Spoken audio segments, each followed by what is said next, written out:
I knew Lape was probably went back to our first days at Breckenridge. We never discussed our personal lives or experience we shared as a gun crew. Somehow we never had a rapport to sit down and talk naturally about anything.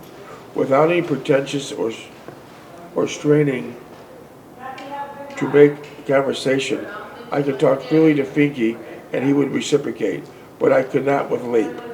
I had I had drunk the entire canteen of coffee while it was still hot, and then stretched and closed my eyes. I told Lake to wake me before it got light and to stay awake.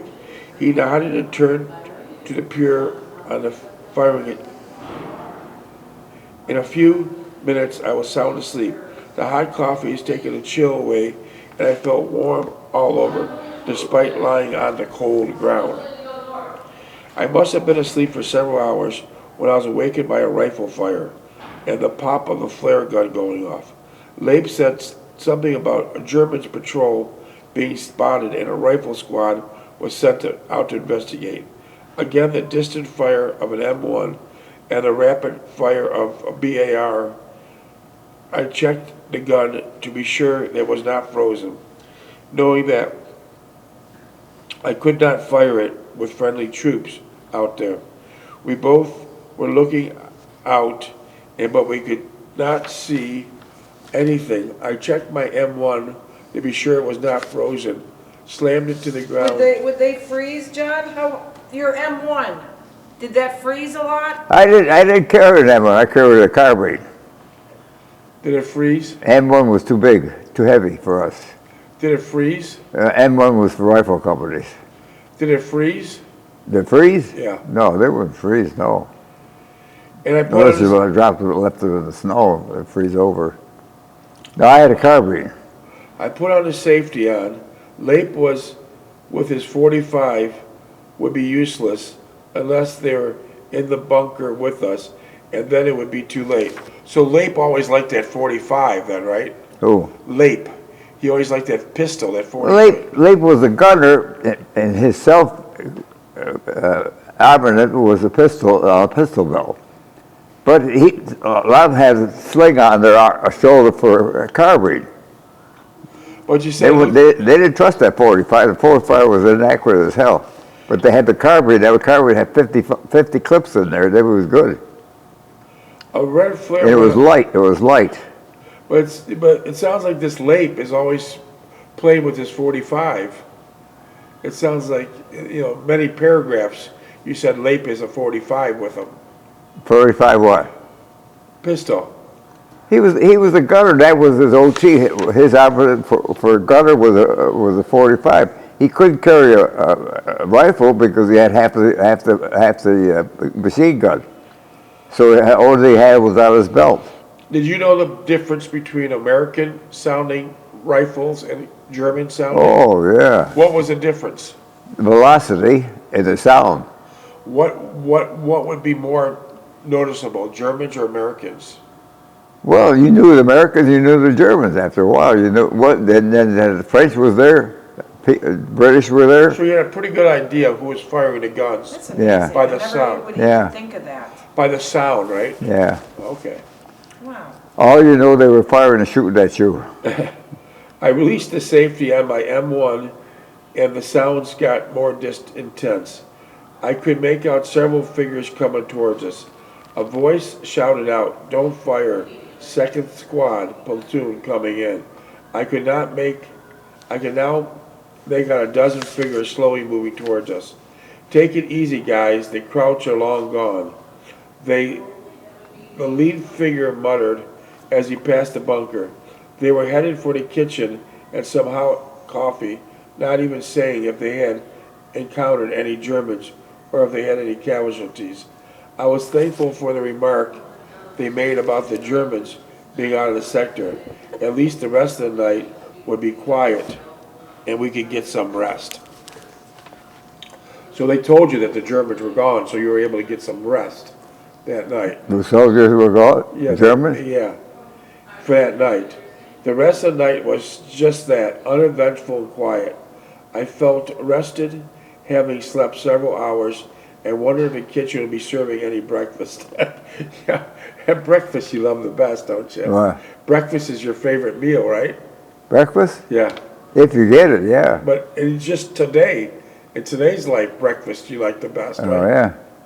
We had gotten the word that the Germans had pulled out during the night, tanks and all. We thought that this would be a perfect spot to rest up, but get resupplied and obtain some replacements. We were wrong. So you thought you were going to be taking it easy for a day, and you were wrong. It didn't happen. He says, we were wrong. There was a stirring of 6x6s, their engines idling, waiting for their load of GIs. Oh boy, where were they gonna go, Dave? I don't know. Well, read on. We were moving to another sector.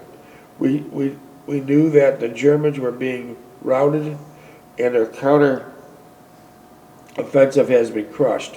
What did not know was the extent or magnitude of the offensive action, which was on the 16th of December and ended up some 35 days later. Wow, 35 days later. We never heard of the term Battle of the Bulge until reading about it in our Stars and Stripes much later. So you didn't even know what was going on. You didn't know that was no, called we didn't know Battle what of the was going Bulge. on. We were never informed for the gigantic nature of the operation. Some 600,000 Americans 600,000? and 500,000. But where? Battle of Bulge. Battle of 600,000? It says some six, That's 3 divisions. it Yeah. says 600,000 Americans and 500,000 Germans. They were bottled up. They were It bottled was up, supposed yeah. to set decisive battle in the Western front during World War II and the greatest ever fought by the United States Army. Being green troops, we took the constant moving and being surrounded most of the time by the enemy as part of the nature of combat. Our indoctrination into combat was quick and decisive, at times fatal. We were in the thick of the things right from the beginning. Our saving grace, Your What- saving grace was. as compared to the 106th Division, was detached to various experienced units rather than slugging it out with the Germans in one large green division. So what did that mean? That their saving grace was what? You Being what? with other experienced soldiers. Oh, so the other soldiers taught you. Huh? You were with other soldiers that taught you how to be more fighter ready. What do you mean other soldiers? Well, remember how the 106 got slaughtered? Yeah? You were trying to decide how you guys didn't get in that bad situation like the 106 did. Well, Why? 106 was a green outfit, and they had bad leadership. They had guys that were out ASTP. They weren't lineup people. They were out ASTP. They didn't know what the hell was going on. So they were frustrated, and the guy suffered. They didn't know what the hell to do. Wow. But in the course of a little over a month, I had seen the squad I was in suffer about 90% casualties and mostly fatalities. The percentage would be repeated several times during the course of the conflict. We did not know that people we were attached to were strangers to each other. We were told to fill in there, set up your gun, or move the gun and squad to the woods. We knew neither of the situations and were going into nor the end results of our efforts. The people we fought with mostly of different class structure from me. Most of the time we were on our own, which was perfectly all right with me. The smaller the unit, the greater chance of survival. We did not have the niceties as a rear echelon units, warm billets at night, hot food occasionally, ample supplies of ammunition and equipment. We never had adequate cold weather clothing, and what we were issued at Breckenridge in October we utilized during most of the winter months. We marveled at the winter clothing of the German Panzer divisions.